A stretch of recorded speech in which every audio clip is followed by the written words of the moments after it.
Hey everyone, it's Jenna Melanson from Canadian Beats Media. I'm joined today by Vancouver-based singer-songwriter Michaela Slinger for our newest segment of Zoomies. Welcome, Michaela. Hey, thanks so much. So first off, care to introduce yourself to our listeners? Yeah, you kind of did the elevator pitch, but my name is Michaela Slinger. I'm a Vancouver-based pop singer-songwriter, and at the time of recording this, I'm about 1 week away from putting out my sophomore record, which is called This Can't Last Forever. So you recently unveiled your single, Everything I Wasn't Looking For. Tell us a bit about the writing process behind the release. Yeah, this is actually a great story because it kind of transpired, I guess, from taking a leap of faith. In November 2021, I just kind of had this gut feeling to leave Vancouver, which is my home, and go to cities that sort of inspired me and intimidated me musically. So I was in Nashville for my first ever trip, and since then it's become a really special and important place for me and my music.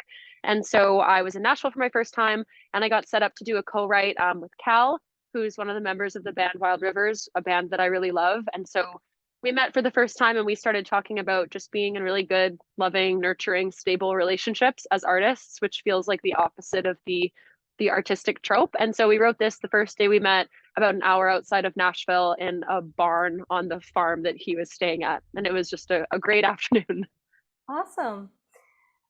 Um, so the single comes from your upcoming album, This Can't Last Forever.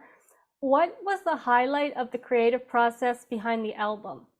Oh, um, well, like I said about the writing trips, this was definitely the most sort of traveling and taking leaps of faith that I've done in my musical life. I put my first record out squarely during kind of like COVID lockdown period, so it was a totally different release experience. But this record, This Can't Last Forever, was written over the course of 2 years between Vancouver, Toronto, Nashville, and LA. So it was written, when I was staying on many couches and meeting new people and just like opening myself up to the kind of amazing happenstance community that forms around artists. So it was really fun. And there's sort of a piece from every trip on this record, which I think is really special.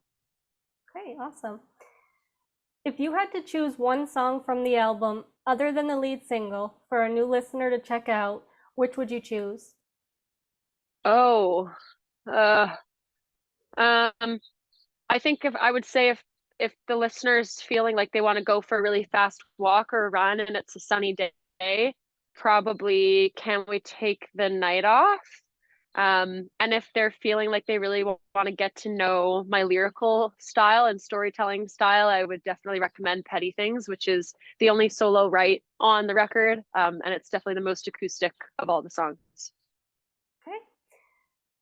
Describe your sound in 3 words. Ugh. Um, that's a tough one. Um, I would say expansive and lyric driven and melodic. Maybe melodic feels obvious because it's music and all music is melodic, but I don't think I can change my answer because this is supposed to be quick. So okay, those are it. Those are the three. Okay, that's great. Okay, so the next 5 questions are just for fun. Who was the first Canadian artist to catch your attention growing up?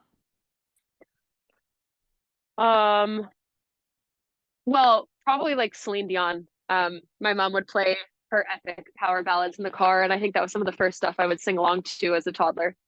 Yeah, that makes sense. Hmm. um, what's your go-to karaoke song or your favorite song to cover? Oh, those are two very different questions. What happens at the karaoke bar is not necessarily what I would do publicly for a cover. I recently just did karaoke with my band and some friends after a gig in Calgary, and we absolutely smashed Goodbye Earl by the Dixie Chicks. So that's definitely a karaoke banger. As far as a cover goes, it's kind of predictable, but Landslide by Fleetwood Mac is one of my favorites to cover. And like, especially if I'm meeting new artists at a gig, to all just kind of hop on to that iconic song and sing harmonies is one of my favorites. Yeah, for sure. Um, If you were able to work with any fellow Canadian artist, who would you choose? Ooh, um, oh, these questions are always so hard because I listen to so much music, and then as soon as you ask me, I'm like, what do I do? Um, well, I want to give a local shout out, I guess, to just a couple Vancouver-based artists who I think are doing really amazing things. So Sam Lynch being one of them, I think her songwriting is incredible. There's also an artist, Prado, who I think is just doing really unique things in pop. And then as far as like maybe more established acts go, I don't know. I mean, if like JP Sachs wanted to do a duet, or if Justin Bieber was like, hey, like I certainly would be on board for that. Yeah, well, of course. What's your dream vacation destination? Ooh, again, like the world's vast. I think it depends on the kind of trip. I think, well, I'm looking forward to a trip in September to Italy. So I guess that's where my Okay. head's at right now. And that will definitely be restful. If like the goal is to just eat as much pasta and pesto as possible, then definitely Italy is the place for that. So it's on the Yeah. list for sure. Oh, well, you're gonna have fun there. Yeah. Um, and last of all, with barbecue season upon us, what is your favorite food to throw on the grill? Whoa. Um, corn. Corn on Yeah. the cob really slaps on the grill. Really, really slaps. And then Yeah. I'd say just like a skewer, like a pepper, onion, some kind of meat. I do eat meat, but I try to eat not meat wherever possible. There's Mhm. like few foods that I don't like, so it's a tough question. I'm like, if you put it on the grill, I'd probably eat it if the dip was good enough, but For sure. But corn is definitely up there. Um, corn's up there. all right, so that's it for our Zoomies. Thanks for joining me and congratulations on the upcoming album. Thanks so much.